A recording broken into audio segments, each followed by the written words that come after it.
Então vamos lá para o capítulo 7. Você tem aqui as nossas Bíblias em português, pelo menos a minha, ela tem títulos em negrito, que não são de autoria do autor bíblico.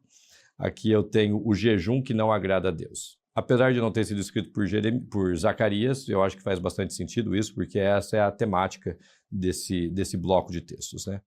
Então, a partir do verso 1, nós lemos: no 4º ano do rei Dario, veio a palavra do Senhor a Zacarias, no dia 4º do 9º mês, que é o Quisleu. Quando de Betel foram enviados Sarezer e Regen-Meler a seus homens para suplicarem o favor do Senhor, perguntaram aos sacerdotes que estavam na casa do Senhor dos Exércitos e aos profetas: continuaremos nós a chorar com jejum no 5º mês, como temos feito por tantos anos? E aí a resposta de Deus, através de Zacarias, aparece aqui no verso 5. Fala a todo o povo desta terra e aos sacerdotes: quando jejuastes e pranteastes no 5º e no 7º mês, durante esses 70 anos, acaso foi para mim que jejuastes com efeito para mim? Quando comeis e bebeis, não é para vós mesmos que comeis e bebeis? E aí o texto vai continuar ali. Mas vamos fazer aqui uma pausa para explicar o que está acontecendo. Quando a Bíblia fala de jejum, eu sei que hoje é muito comum falar sobre jejum intermitente, num contexto religioso se fala muito sobre jejum, mas jejum era uma coisa muito rara no tempo bíblico e era para ocasiões muito especiais e geralmente envolvia quase que luto, pranto, existia clamor, existia angústia. Você vê isso lá no livro de no livro de Joel, que nós estudamos juntos. Você vê isso no livro de Jonas também, os ninivitas jejuando, proclamando jejum em todo o território. Então, isso é para ocasiões bem específicas. Em Joel, aquela crise nacional; em Jonas, a iminente destruição de Nínive. Agora, o povo aqui estava jejuando no 5º e no 7º mês. Nós não sabemos exatamente por que eles estavam jejuando nesses 2 meses.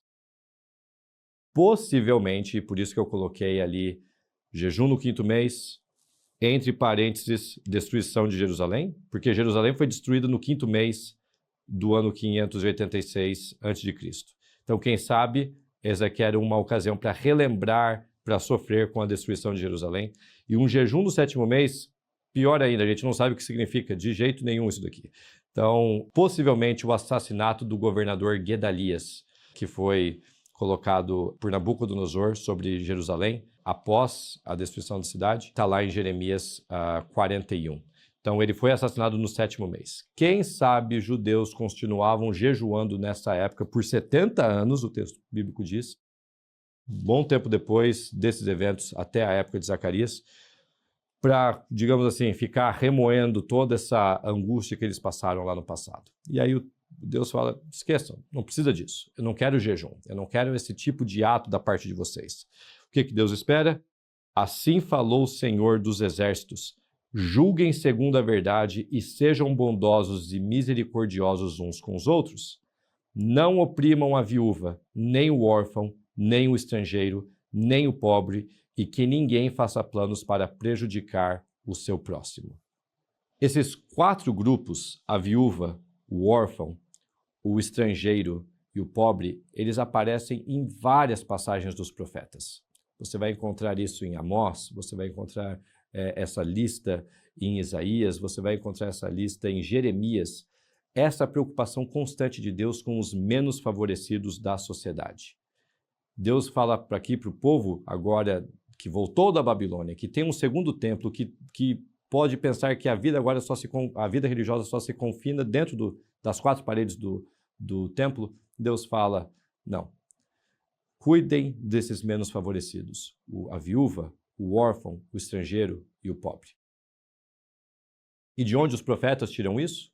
Bom, eles não tiram isso simplesmente de Deus, mas o próprio Deus já tinha deixado preceitos relacionados com esse grupo dentro das leis do livro do Pentateuco, do livro de Êxodo, do livro de Levítico, do livro de Números, do livro de Deuteronômio. Então, o livro de Levítico, que está cheio de sacrifícios que deveriam ser oferecidos no templo, os vários tipos de ofertas, lá no capítulo 19 tem várias passagens que focam nessas 4 categorias aqui: viúva, órfão, estrangeiro e o pobre. Então, Deus aqui está reforçando o que estava na lei, o que outros profetas disseram, e que ele se agrada desse jejum. Esse é o jejum que Deus aprova. E eu coloquei aqui, inclusive, uma passagem do livro de Isaías, que é exatamente essa. O verdadeiro jejum é ser generoso, ser bondoso com aqueles menos favorecidos.